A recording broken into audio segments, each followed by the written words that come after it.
Nampaknya perbincangan mengenai judi online tidak sampai kemarin, tapi hari ini juga cukup banyak begitu ya di beberapa platform media sosial yang masih terus membahas mengenai judi online, bahkan beberapa orang yang dianggap menjadi backing begitu peredaran dari judi online di Indonesia. Nama-nama mulai muncul nih di sosial media. Nama-nama mulai muncul, bahkan nama-nama juga petinggi negara juga mulai muncul ini ya. Kita akan bahas tuntas mengenai hal ini dengan narasumber yang sudah hadir di studio pagi hari ini. Sudah ada Mas Rizal Nova Mujahid, lead analis Drone Emprit. Selamat pagi. Assalamualaikum Mas Nova. Kemudian juga sudah ada Bang Henry Satrio, analis politik. Selamat pagi Mas Hensat. Selamat pagi.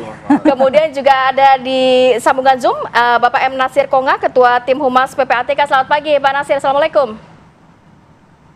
Waalaikumsalam warahmatullahi wabarakatuh. Selamat pagi Mbak Malam, Mbak Rati. Pagi. Sebelum kita mendalami kepada narasumber, kita lihat dulu bagaimana gambaran mengenai judi online yang ada di Indonesia. Kita hadirkan dulu, boleh mungkin para produser menghadirkan di layar kaca agar pemirsa juga bisa melihat sebenarnya sejauh mana nih judi seberapa online besar begitu ya adanya judi online di Indonesia. Bahkan kabarnya kalau dari menurut Pak Presiden ini merugikan negara sampai dengan 900 triliun rupiah. Ini transaksi dari 2023 sampai Maret 2024 sebesar 600 triliun rupiah. Sementara di Januari sampai Maret 2024 itu 100 triliun. Juni kita lihat rekening yang diblokir pemerintah yang aktif dalam judi online ini 5.364 rekening. Ini udah banyak yang diblokir, tapi masih saja saja. Ternyata juga selama Juli sampai dengan Juli 2023 sampai dengan Mei 2024 ada 1 juta, lebih dari 1.900.000 situs diblokir. Sudah diblokir masih aja. Nah, ini juga ada pemain yang teridentifikasi, yakni 32,2 juta orang yang ada di Indonesia. Dari 270 juta rakyat Indonesia, ternyata 32 jutanya main judi online. Nah, ini 3,2 juta pemain ini bermain di atas 100.000. Jadi ini cukup kecil sebenarnya ya, bisa dijangkau oleh masyarakat. Ya, karena kabarnya untuk judi online ini hanya membutuhkan uang 10.000. Gimana masyarakat akhirnya nggak tergiur begitu ya. Ini perceraian, ini mungkin dampak-dampak jangka panjangnya. Ada perceraian akibat judi online, kemudian kenaikannya tuh kurang lebih 142,59% dibandingkan tahun 2020.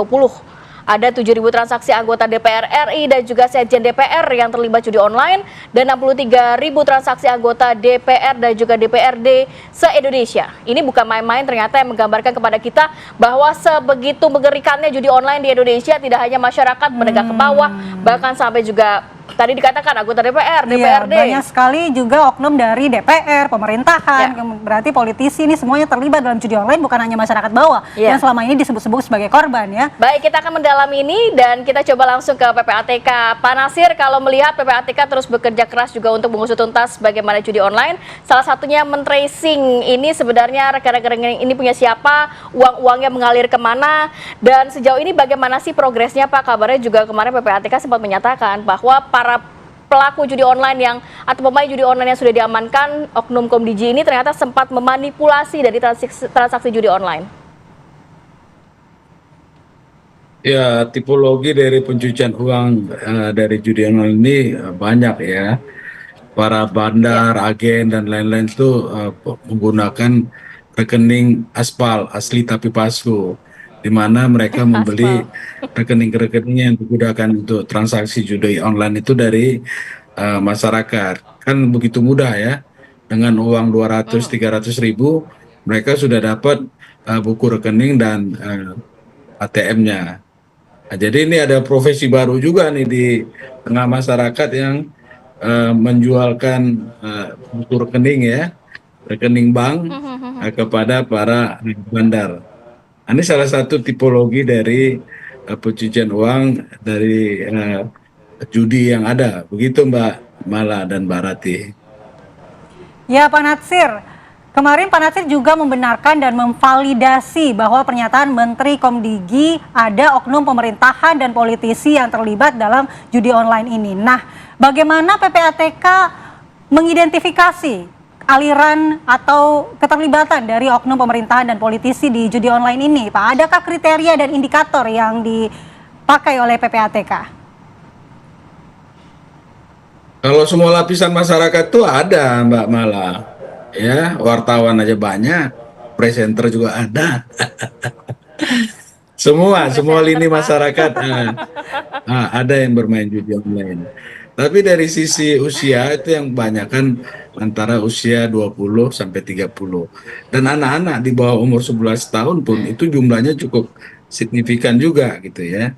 Jadi hampir semua lini masyarakat itu eh, ibu-ibu rumah tangga itu yang saya tadi di awal agak prihatin ya bagaimana ibu rumah tangga yang keluarga itu berpenghasilan rendah tapi 70%-nya itu digunakan untuk bermain judi.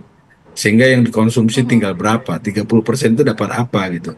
Harusnya dia mampu membeli susu buat anak-anaknya, tapi karena dipakai judi online, akhirnya uang itu tidak bisa digunakan mencukupi gizi keluarga.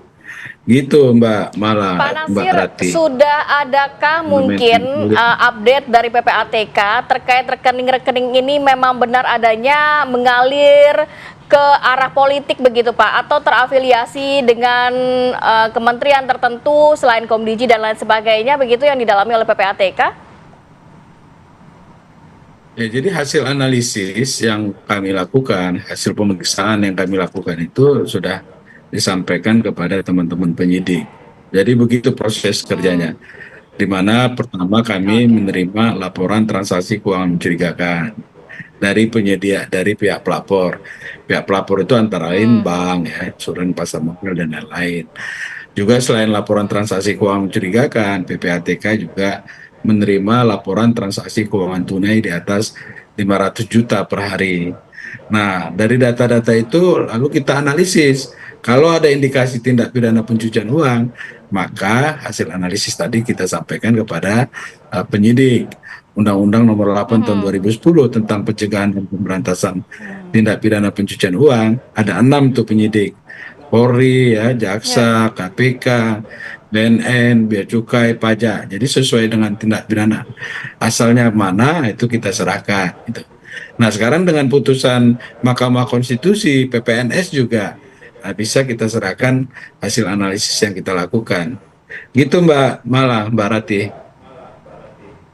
Baik, Pak Natsir, berarti sudah ada rekomendasi spesifik yang diberikan oleh PPTK kepada aparat penegak hukum terkait dengan aliran dana judi online ini ya Pak. Kita akan tanya ke Mas Nova nantinya. Mas Nova nih di sosial media juga sudah ramai untuk mendorong dan juga memaksa agar mantan Menteri Kominfo diperiksa terkait dengan apa yang sudah dianalisis oleh PPATK. Nah, bagaimana nanti kita akan tunggu jawaban Mas Nova, tapi kita harus jeda terlebih dahulu pemirsa. Kita akan lanjutkan perbincangan usai jeda, tetaplah di Apa Kabar Indonesia Pagi.